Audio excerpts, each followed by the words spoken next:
Boa noite, a paz do Senhor Jesus. Que bom estarmos aqui para mais uma leitura compartilhada. E hoje nós vamos dar continuidade à seção 1 do nosso livro. Lembrando que a seção 1 do nosso livro trata sobre a vida sem satisfação e a solução para isso. Qual é a solução para uma vida insatisfeita? Qual é a solução para uma vida de insatisfação? Lembra que nós conversamos um pouco na semana passada sobre sermos uma noiva insatisfeita. Será que estamos buscando satisfação em outro lugar que não no nosso Senhor? Então vejamos. Agora a gente chega a uma doce evidência, o livro diz, da realidade da união de coração da noiva com o seu Senhor. Ela é uma com o bom pastor. De imediato, seu coração vai instintivamente alimentar o rebanho, mas ela deseja trilhar os passos dele. A quem ama e não trabalharia sozinha, nem em outra companhia que não fosse a dele. E o texto bíblico vai dizer: dize-me, ó amado da minha alma, onde apacentas o teu rebanho, onde o fazes repousar pelo meio-dia, para que não ande eu vagando junto aos rebanhos dos teus companheiros. Então, nesse momento, minhas irmãs, a noiva é uma com o seu Senhor. Ela não sabe mais viver sem ele e nem fazer nada sem a sua companhia. Ela quer andar com ele e fazer tudo com ele. Você já sentiu esse desejo de caminhar com o Senhor, de não querer dar nenhum passo sem saber a sua vontade, de não dar nenhum passo sem ler a Bíblia, de ansiar pelo encontro com o Senhor? Você já viveu a experiência de acordar e desejar estar com o Senhor mais do que tudo? Isso é a verdadeira união com Cristo. Isso é a união da noiva, da igreja com o seu Senhor. O nosso coração precisa desejar ansiosamente pelo nosso Senhor. Então, se o seu coração não anda desejando o Senhor, existe alguma coisa errada nessa relação. Porque a relação de uma noiva apaixonada é a relação de alguém que quer estar com o Senhor. É isso que a gente vê aqui no texto de Cântico dos Cânticos. É a noiva buscando estar na presença do noivo o tempo todo. E o amor da noiva, ele é demonstrado pelo noiva, o amor da noiva pelo noivo é demonstrado quando ela apacenta o seu rebanho.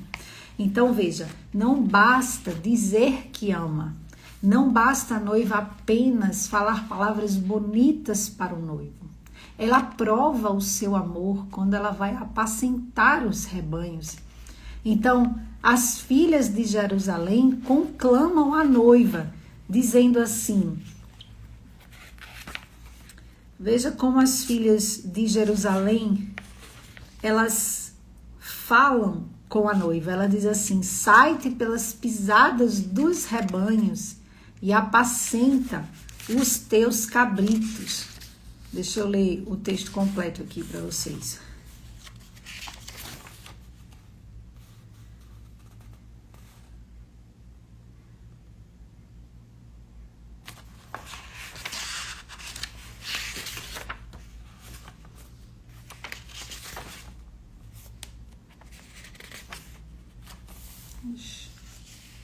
Desculpa, eu acho que eu perdi aqui a marcação que eu fiz. Então elas dizem assim: se tu não sabes, ó mais formosa entre as mulheres, sai-te pelas pisadas dos rebanhos e apacentas os teus cabritos junto às tendas dos pastores. Então esse texto, ele lembra a gente as palavras de Jesus, lá em João 21, quando ele vai falando com o seu discípulo e pergunta a ele, né? Pergunta ali a Pedro se Pedro ama. E Pedro diz: Senhor, tu sabes que eu te amo. Então ele vai dizer assim: então apacenta os meus rebanhos. Então veja, a prova de amor que a igreja dá ao Senhor é justamente o cuidado com o rebanho do Senhor. Então a noiva, ela faz isso, ela cuida do rebanho. E ela cuida do rebanho junto com outros pastores, ali o texto vai dizer, né? Então, mas ela não confunde o verdadeiro pastor. Ela não se confunde, ela sabe quem é o seu pastor, né? Apesar dela estar ali no meio de outros pastores.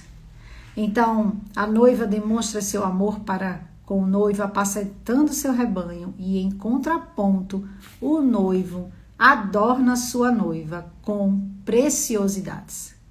E os presentes do noivo para ela não são coisas sem valor, mas são presentes duráveis, são joias, ouro refinado, né? Coisas que não perecem. Então, a gente vai ver isso no versículo 12, quando ele fala assim: enquanto o rei está assentado à sua mesa, o meu nardo exala o seu perfume. Então, não, antes disso, o noivo fala: formosas são as tuas faces entre os teus enfeites, o teu pescoço com os colares. Enfeites de ouro te faremos com incrustações de prata. Então, esses são os adornos. Então, o Senhor adorna a sua noiva. Em contrapartida, enquanto ela serve, enquanto ela ama, enquanto ela demonstra o seu amor, o Senhor vai dando a ela algo precioso. E em seguida o texto vai para essa parte que eu li do versículo 12. Enquanto o rei está assentado à sua mesa, o meu nardo exala o seu perfume. E o que isso quer dizer? No versículo 12 a gente vê a noiva exalar o seu perfume. E aqui precisamos observar que a beleza e o perfume da noiva são manifestos na presença do noivo e em nenhum outro lugar. Então veja, não existe nenhum lugar onde a noiva vai de fato demonstrar a sua beleza, demonstrar quem ela é, senão na presença do noivo. Porque a gente precisa lembrar que nós somos imagem do nosso Senhor. E é ali na presença dele, onde refletimos a sua glória, que a nossa beleza é exposta, né? Então, versículo 15, ele vai dizer assim: eis que és formosa, ó querida minha, eis que és formosa, os teus olhos são como os das pombas. Então, enquanto a noiva ela se deleita com a beleza do noivo, ele contempla a sua própria imagem nela. Ali não há nenhuma mancha, tudo é formoso. Veja que maravilha, imagine o Senhor, ele falando, olhando nos seus olhos e fazendo esses elogios e dizendo o quão formosa você é. Agora imagine que você, toda essa formosura que é elogiada pelo Senhor, não vem de você, mas vem dele mesmo, vem da imagem dele sobre você, né? Então ele olha para você, ele se vê em você e ele lhe elogia. Então somos a imagem dele e é prazeroso para o Senhor se ver em nós, né? Então a noiva, ela reconhece que não há nada nela que possa agradar. Quando ela fala aqui, ó, no versículo 16, ela diz: como és formoso, amado meu, como és amável. O nosso leito é de viçosas folhas, as traves da nossa casa são de cedro, e os seus caibros de cipreste. Eu sou a rosa de Saron, o lírio dos vales. Então, nessa parte do livro, nós vemos que a intimidade com o Senhor nos livra de muitos medos. Quanto mais a noiva o conhece, mais ela confia e mais ela se rende. Na verdade, toda desconfiança da noiva resulta de uma falta de conhecimento do noivo. E é na intimidade que Jesus se revela a nós. Não é na multidão, não é no meio de um monte de gente, mas é no lugar secreto. É no lugar de oração. É naquele lugar onde você sabe que você encontra o Senhor. É ali que ele se revela. E é ali, naquele lugar onde a gente conhece o Senhor e onde o nosso coração descansa. E ele vai dizer aqui, tu me chamas formosa e amável, mas a formosura e a amabilidade são tuas. Eu sou apenas uma flor selvagem inferior, uma rosa de Saron sem fragrância, ou um lírio do vale. Então, ela diz que o Senhor a elogia, mas ela sabe quem ela é. No fundo, ela sabe quem ela é. E ela sabe que tudo de bom nela vem dele. Agora a noiva é reconhecida, sendo dele. Então veja, agora nessa parte do livro, a gente vai chegar aqui na sala do banquete. Quando diz assim, levou-me à sala do banquete e o seu estandarte em mim era amor. Então, nesse momento, a noiva é reconhecida, o nome do noivo é dado a ela. Então, a noiva nessa hora está diante de todos, diante da sociedade, e o noivo está expondo ela como sua. Então, ela agora é reconhecida e ela pode dizer, eu sou do meu amado e o meu amado é meu. Então, é nessa hora onde Jesus testifica dizendo assim, esta é minha filha. É quando diante do Pai, ele diz assim, ó, esta, Senhor, é minha. Eu testifico que ela é minha, eu ponho o meu nome sobre ela. Então, quando a gente reconhece o Senhor como o Senhor e Salvador da nossa vida, é isso que acontece. O Senhor também testifica diante dos céus que somos dele.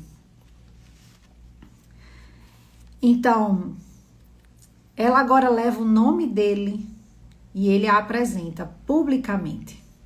Ela, enfim, pode dizer, eu sou do meu amado e o meu amado é meu. No capítulo 2, versículo 6, ela diz assim, a sua mão esquerda esteja debaixo da minha cabeça e a direita me abrace. O que isso quer dizer, minhas irmãs? Agora ela sabe qual é a bênção de ser possuída. Qual é a bênção de ser possuída pelo Senhor. Veja,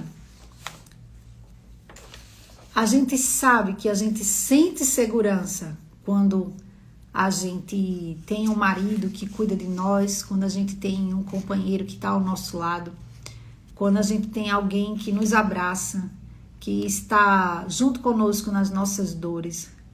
Mas você imagine que o Senhor, ele está dizendo para você que ele é esse aí. Ele é o seu marido.